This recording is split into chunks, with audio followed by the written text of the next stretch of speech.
FORA.tv. The world is thinking. Low, and then if you look at Congress, the approval ratings are at the lowest they've ever been in history. I think it's at 9% now.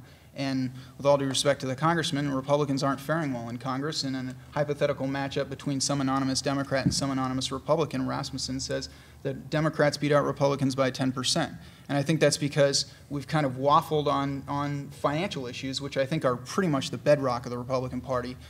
You know, fiscal responsibility, low taxes, free market economics. You just don't see that out of Republicans in Congress, and you don't see that out of President Bush.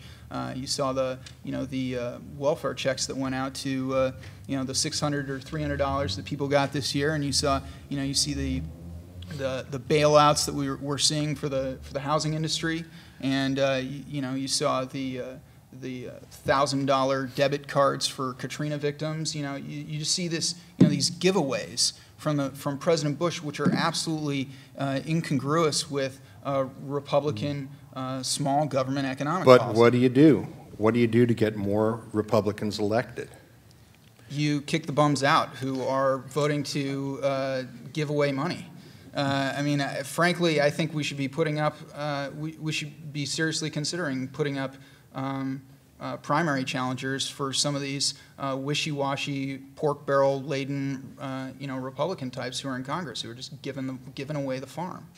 And I want to comment too. I think that's the reason that we're seeing a drop in Republican registration here in California, and across the country. People are upset because the Republicans are not abiding by our principles, and I completely agree that as soon as we start doing that, as soon as we start kicking out the bums, as soon as we start kicking out the people who are not doing what they've said they're going to do, that's when the party will have a resurgence, because our brand, the Republican brand, has been damaged.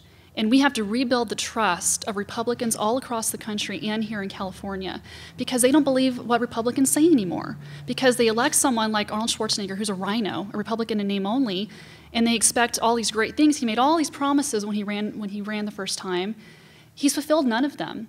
So our brand has been damaged, and we have to rebuild the brand name, and we have to regain the trust of voters. And until we do so, we will be in dire straits.